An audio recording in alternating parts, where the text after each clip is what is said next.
A long-range tropical threat, that cold surge back towards the north, and our shear line, and even some easterlies bringing some rainfall to the southern Philippines.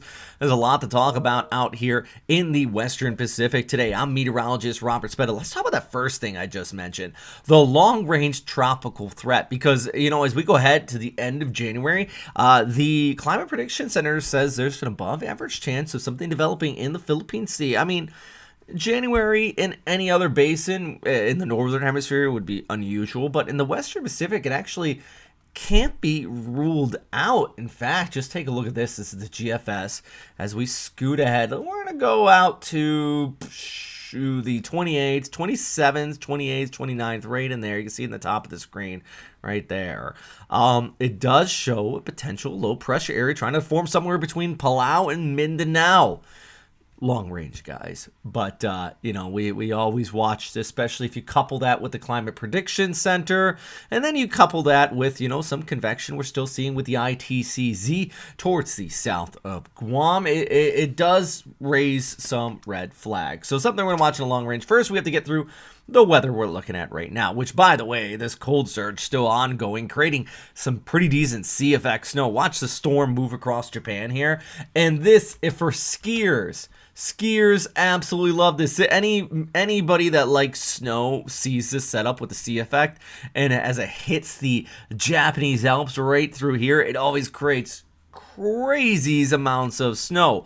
Thing is, Tuesday over towards Wednesday, of course, and we're going to see that surge continue to help reinvigorate our shear line further towards the south. Plus, we're watching the convection come out from towards the south of Palau. That's the reason why we got all this heavy rainfall there across the east coast of Mindanao, including Siargao. We look at some rain, a lot of wind. So the rain's coming from the east. That's these kind of pulses of energy, but the wind is coming from the north. So you kind of get this combination slamming together across this area.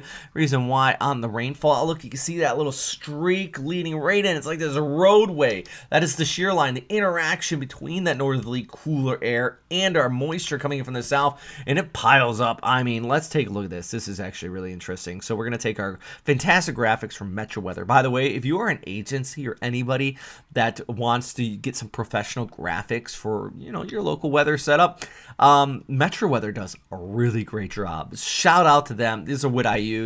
200 to 300 millimeters shown here on the east coast of Mindanao. I mean, you combine that with the winds, which are just pumping along the coast here, and that's when we're talking about that threat of dangerous surf. We had fishermen go missing out here about 48 hours ago as well, just because of a high surf. You get that heavy rainfall on top of that. So ongoing impacts here across the east coast of Mindanao and throughout the east coast of the Philippines, if you're talking about Visayas as well. Chillier conditions, though, back towards the north. If you look at the higher elevations, even into places like Baguio, I mean, my goodness, they've been getting some pretty nasty weather up there, too, if you're talking about chillier weather. So here we go on our Wednesday. General Santos, some rain, Devalet, rain, Cagayan de Oro, rain, Hinatuana, East Coast, rain, Siargao. You're going to be looking at rain, although I think the heavier stuff's into the mountains. Tacloban, rain, all thanks to that shear line and that easterly pulses coming through Legazpi. And then back towards Manila, high of only 29 degrees. And then you look at sunnier skies. If we're looking at Region 1 here in northwestern Luzon, because of the mountains really protecting you from that easterly flow. Higher elevations, not so much in the form of precip, but chilly, especially with that reinvigoration of the cold surge there in Baguio. Whew, that cool air just spilling right in. As I mentioned, you had that interaction, and still looking at windy conditions for the next few days, combined with that rainfall for our friends out here in places like Siargao as we look ahead through that extended forecast. So yeah, Thursday and Friday still some additional precipitation, highs into the 20s, lows in the mid 20s, so it doesn't cool off too much further towards the south, just kind of some sloppy weather.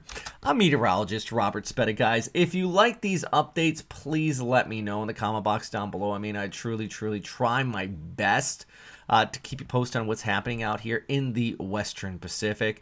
And yeah, I mean, let's actually just take a look at one more little quick graphic here, which, by the way, these graphics, courtesy of Metro Weather, give them a shout out, but it wouldn't be possible without you fantastic people on our Patreon. So big thanks there. This is moisture. And I want to leave you with this, just showing you kind of what the easterlies are, the cold surge coming in, but you can really see where that shear line is set up here. It's right in there, and this is where the easterlies and the ITCZ are. So they're south of the Philippines. So you have some of the moisture kind of getting fed in there, but the true culprit for all of this, despite what, you know, some people that kind of want to be a meteorologist think it really is this shear line, and why I continue to stress it, and why I believe this reinvigoration is going to help increase those winds and some more rain. But we're going to continue to watch the long range forecast. I mean, my goodness, with the Climate Prediction Center saying there's above average chance, there could be something developing out here by the end of January. As always, thanks for watching. Number one thing, of course, is stay safe out there, friends. Bye.